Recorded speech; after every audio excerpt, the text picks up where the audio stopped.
Hello everyone, I am Sudhanshu Pandey. Today we will discuss about past continuous tense. जैसा कि अगले lecture में पहले हम लोग पढ़ चुके हैं पास्ट इंडेफिनिट टेंस के बारे में, ठीक है। आज हम पढ़ेंगे पास्ट कंटीन्यूअस टेंस। तो पास्ट कंटीन्यूअस टेंस का पहचान क्या होता है, कैसे पहचानेंगे कि कोई भी वाक्य जो है वो पास्ट कंटीन्यूअस टेंस का वाक्य है, ठीक है।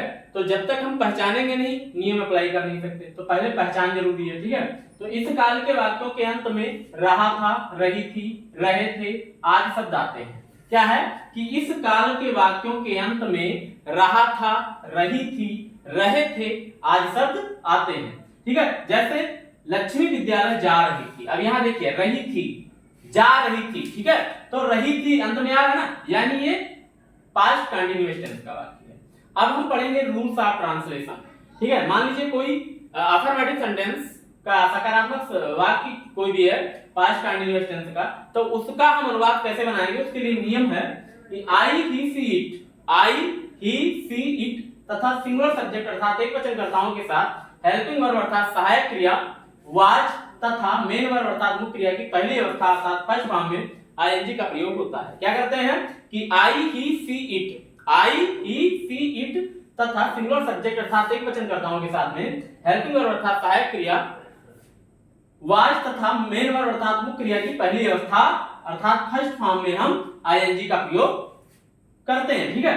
सेकंड नियम क्या है, दूसरा नियम है वी यू दे तथा प्लूरल सब्जेक्ट अर्थात बहुवचनकर्ताओं के साथ हेल्पिंग वर्ब अर्थात सहायक क्रिया वर्ब तथा मुख्य क्रिया अर्थात मेन वर्ब की पहली अवस्था अर्थात फर्स्ट फॉर्म में आईएनजी का प्रयोग होता है। कहने का मतलब क्या है कि वी यू दे तथा बहुवचनकर्ताओं के साथ सहायक क्रिया वर्ब तथा मुख्य क्रिया की पहली अवस्था में आईएनजी का प्रयोग होता है। स्ट्रक्चर है वाक्य संरचना, sentence structure, subject plus was verb plus first form of the verb यानी क्रिया की पहली अवस्था प्लस आईएनजी प्लस ऑब्जेक्ट अर्थात कर्म प्लस डॉट डॉट डॉट, ठीक है। जैसे एग्जांपल है, उदाहरण है, मैं अपनी किताब पढ़ रहा था। अब इसको चलते हैं, इसको ट्रांसलेट करते हैं, अनुवाद करते हैं इसका अंग्रेजी में। तो मैं अपनी किताब पढ़ रहा था, अब सब्जेक्ट क्या है मैं, तो मैं की अंग्रेजी आई होती है, ठीक है, आई। फिर सहायक क्रिया लगा देंगे आई वाज, फिर first form of the verb यानी रीड, रीड में आईएनजी रीडिंग, ठीक है। फिर माई बुक अपनी किताब, तो आई के साथ अपने की अंग्रेजी माई होती है, my, I was reading my book, ठीक है, मैं अपनी किताब पढ़ रहा था, I was reading my book. अब अफर्मेटिव आप लोग के समझ में आ गया होगा। सेकंड है आपका निगेटिव सेंटेंस। मान लीजिए कोई नकारात्मक वाक्य दिया गया है, प्रेजेंट पास्ट जो है पास्ट कंटीन्यूअस टेंस का नकारात्मक वाक्य यानी निगेटिव सेंटेंस, तो उसको हम अंग्रेजी में अनुवाद उसका कैसे करेंगे, ठीक है। पहला नियम इसमें नियम है, पहला नियम क्या है कि इस काल के निगेटिव सेंटेंस अर्थात नकारात्मक वाक्यों में कर्ता अनुसार सहायक क्रिया वाज वर्ब के बाद नॉट तथा मुख्य क्रिया की पहली अवस्था में आईएनजी का प्रयोग होता है। कहने का मतलब क्या है कि इस काल के यानी इस टेंस के नकारात्मक वाक्यों में कर्ता के अनुसार सहायक क्रिया वाज या वर्ब के बाद नॉट तथा मुख्य क्रिया की पहली अवस्था में आईएनजी का प्रयोग होता है, ठीक है। सेंटेंस स्ट्रक्चर देख लीजिए, पहले क्या होगा, सब्जेक्ट होगा अर्थात कर्ता होगा, फिर कर्ता अनुसार सहायक क्रिया वाज या वर्ब होगा, फिर नॉट, फिर first form of the verb यानी क्रिया की पहली अवस्था प्लस आईएनजी, फिर ऑब्जेक्ट होगा और फिर डॉट डॉट डॉट होगा, ठीक है। जैसे उदाहरण है कि मैं अपनी किताब नहीं पढ़ रहा था। अब यहाँ पर सब्जेक्ट क्या है, मैं की अंग्रेजी आई, ठीक है, आई के साथ में सहायक क्रिया वाज, आई वाज नॉट, फिर first form of the verb यानी रीड, रीड में आएगी reading, I was not reading my book, ठीक है, I was not reading my book, मैं अपनी किताब नहीं पढ़ रहा था, मैं अपनी किताब नहीं पढ़ रहा था, I was not reading my book, ठीक है। अब देखिए निगेटिव भी हो गया, निगेटिव भी लगभग आप लोगों की समझ में आ गया होगा। तीसरा है हमारा इंट्रोगेटिव। मान लीजिए कोई प्रश्नवाचक वाक्य दिया है, ठीक है, पास्ट कंटीन्यूअस टेंस का कोई भी प्रश्नवाचक वाक्य दिया गया है तो उसको हम अंग्रेजी में अनुवाद कैसे करेंगे, उसके लिए नियम देखते हैं। पहला नियम है कि यदि वाक्य हमारा क्या से प्रारंभ होता है, किससे प्रारंभ होता है, क्या से प्रारंभ होता है। यदि वाक्य क्या से प्रारंभ होता है, यानी वाक्य जो है वाक्य के शुरुआत में ही क्या हो, ठीक है, यानी वाक्य क्या से प्रारंभ होता है तो कर्ता अनुसार अर्थात कर्ता के अनुसार सहायक क्रिया, कर्ता के अनुसार सहायक क्रिया, ठीक है, फिर कर्ता के अनुसार सहायक क्रिया वाच या वर, ठीक है, देख लीजिए हम कर्ता अनुसार सहायक क्रिया वाच अब्लिक वर कर्ता से पहले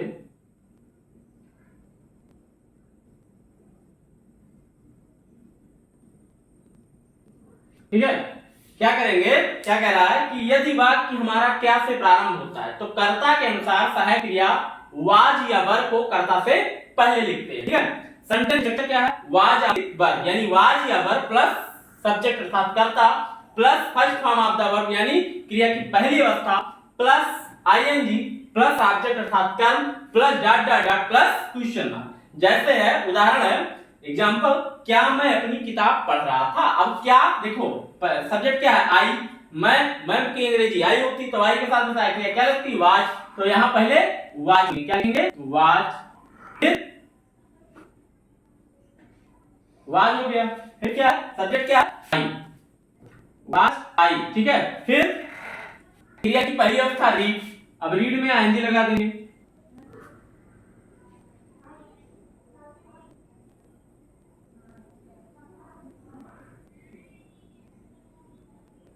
रीडिंग, फिर माई बुक, ऑब्जेक्ट क्या है माई,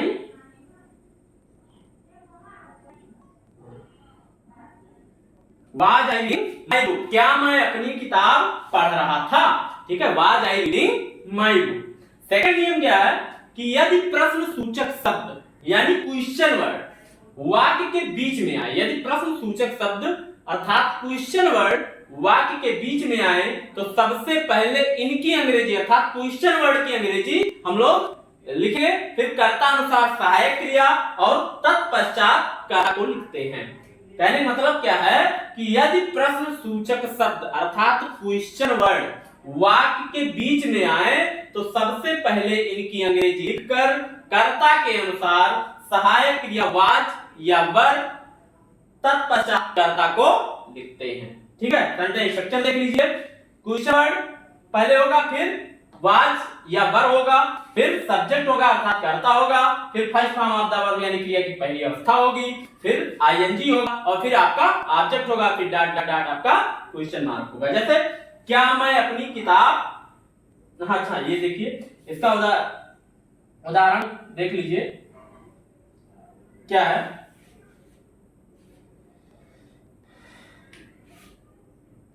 मैं अपनी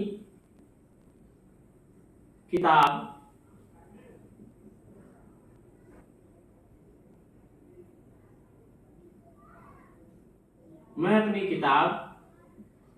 क्यों, ठीक है, मैं अपनी किताब क्यों पढ़ रहा था। अब ध्यान दीजिए, मैं अपनी किताब क्यों पढ़ा, अब क्वेश्चन वर्ड क्यों आया तो क्वेश्चन वर्ड पहले लिखेंगे, क्वेश्चन वर्ड क्या है, क्यों, क्यों की अंग्रेजी व्हाई, ठीक है, व्हाई, फिर कर्ता अनुसार सहायक क्रिया यानी वाज, फिर सब्जेक्ट आई, फिर reading ING reading my book.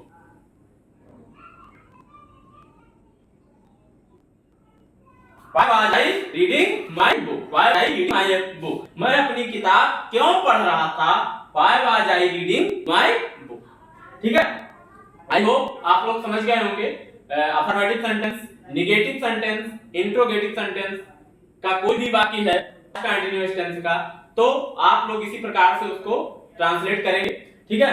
अब हम लोग पढ़ चुके हैं अफर्मेटिव निगेटिव और इंट्रोगेटिव। अब लास्ट है आपका इंट्रोगेटिव निगेटिव यानी प्रश्नवाचक नकारात्मक। तो इसको लिख लीजिए, स्क्रीनशॉट ले लीजिए।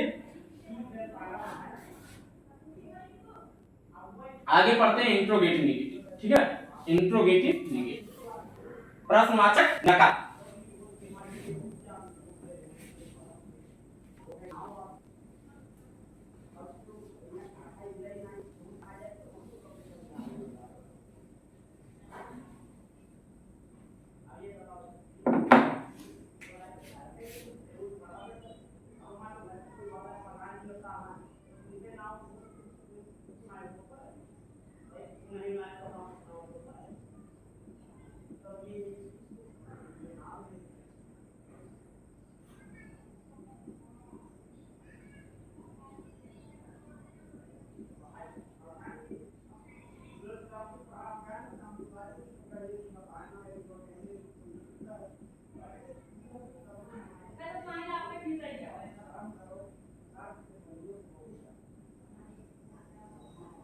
Interrogative negative sentences. ठीक है, इसको हम पढ़ेंगे। अब इसका कैसे हम ट्रांसलेट बनाएंगे? मान लीजिए कोई पास्ट कंटीन्यूअस टेंस का इंट्रोगेटिव निगेटिव सेंटेंस है, तो उसका अनुवाद हम कैसे बनाएंगे? इसके लिए स्ट्रक्चर देखते हैं। मान लीजिए कोई आपका जो है वाक्य क्या से प्रारंभ हो रहा है और उसमें बीच में नहीं आ रहा, तो उसके लिए सेंटेंस स्ट्रक्चर देखते हैं। क्या होगा? वाज ऑब्लिक पर plus subject plus not plus first form of the verb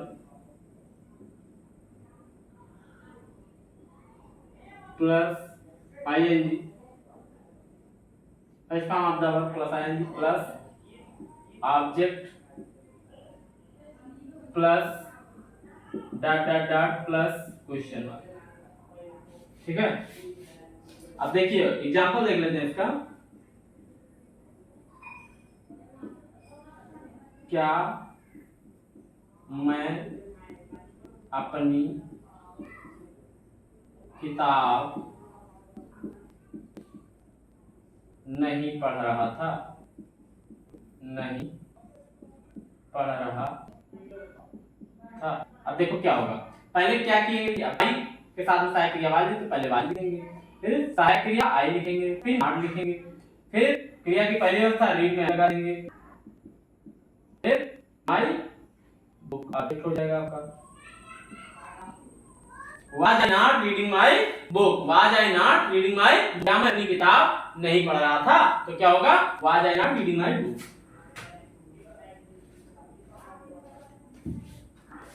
next है,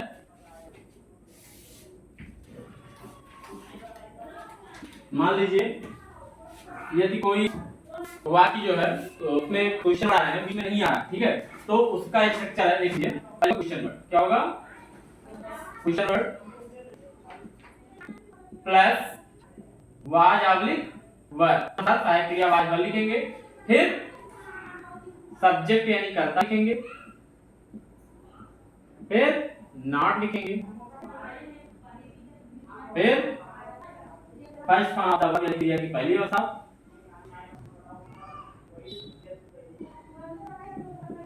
प्लस आईएनजी प्लस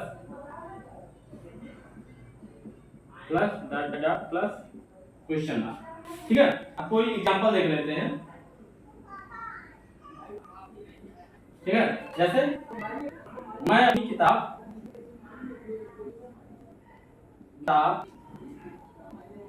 क्यों नहीं पढ़ रहा था?